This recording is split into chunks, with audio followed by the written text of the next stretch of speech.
Hello friends मो आ गोटे long video को आपण मानक वेलकम। मु आज सकाळु कौन सब करुँची वीडियो शेष जाए देखूँ। आज दिन किसी स्पेशल रहा तो मुझे ट्यूशन जाई नी कारण मो साइकिल खराब थिला। तो जेहेतु मो ट्यूशन जाइनी से मुझे पढ़ी नेली जदि न पढ़ी था फिर मो माँ मत मारी दे था कारण ट्यूशन जाइनी सकाळु तो पढ़ाई पड़ो तो पढ़ी माँ गाड़ी करता मारी था। तो ये मो आंब छेलिया को माँ डाकला तो गली मो आंब कहीं छेलुच आम चाटणी कौन हम वीडियो स्किप करेंगे ना शेष जाए देखो जानीपर कौन आंब छेलुची। ये मो आंब छेला भी कम्प्लीट हो सारी मुझे गली गाधेवाई तो गाधे आसली आज लुक यहीटा तो एपटे नना जाते भोज टेकिया कारण आज मो बुढ़ी मार श्राद्ध थिला। तो जेहेतु मो जेज बंची से पिंड पड़ोनी से भोज टेका होता तो ये भोज टेका भी कम्प्लीट सरी मुझे जाइए अचा को चा दवापाई तो अचा को ये मुझे चा देदेली गली जेज को खाइबा को दवापाई जा देखला जेज नाला से मुझे फेरी आसली आसिकी बाड़ी के कैप्चर करनेली अजा को गली खाइबा को देवाई तो अजा को पचारि कि ऊपर खाइब ना तले खाइब से कहले कि तले पक्का से थोदे खाइबा आनिली चटा आनिकी थोइली चटे थोई सारी अजा बस खाऊले मुझे मो ब्रेकफास्ट नहीं आसती खाइबापी तो अजा सह बसिक मुझे ब्रेकफास्ट करनेली ब्रेकफास्ट सारिली जाइए बापा कहले कि जा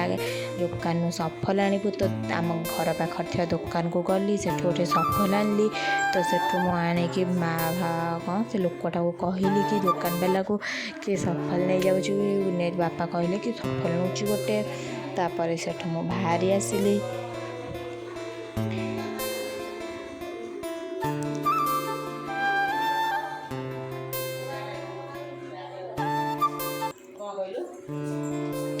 सेठू आसिक बापा सफल देदेनी तो ये हूँ मो जेजेमा जार आज श्राद्ध आज की 8 इयर्स हो गला से जीवारे तो ये माड़ भी टे एपट सेपट हो जाता से मुझे सजाड़ी नेली तापर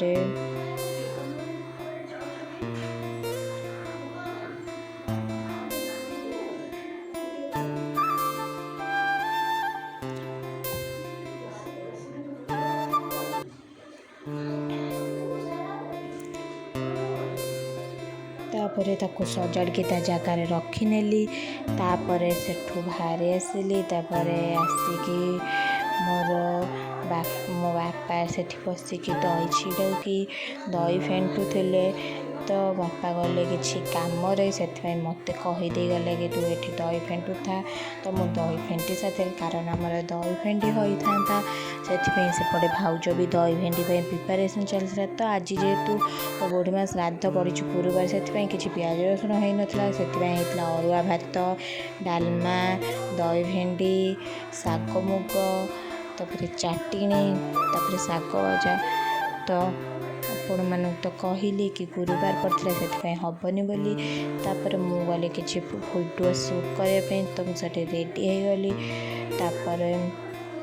जाइए देखला बेलू बड़ माँ से बाड़ी जेजेमा को खाइबा को दौर भी टे कैप्चर करनेली सेठू आसिल को एपटे छुआ मैंने भी आसी जाते खायापी तो खाइबा को देदेलु जेहेतु बापा एकला थे से मुझे हेल्प करनेली कारण बड़ापा नथिले किसी कम जाते से बापा एकला करुले मुझे हेल्प करनेली खाया भी दे सारी मुझे गली लंच करने तो मु लंच करनेलु आम भाउजर मोर बस लंच करनेलु मु राति की टिके पढ़ी नेली पढ़ी सारी तो ये पढ़ीदेली टिके ये मो ब्लॉग एंड करुच्ची। Please like comment share and subscribe तो मु आगो को एमती भल भल भिडियो आनिमी तो रही जय Jagannath bye bye thank you for my watching.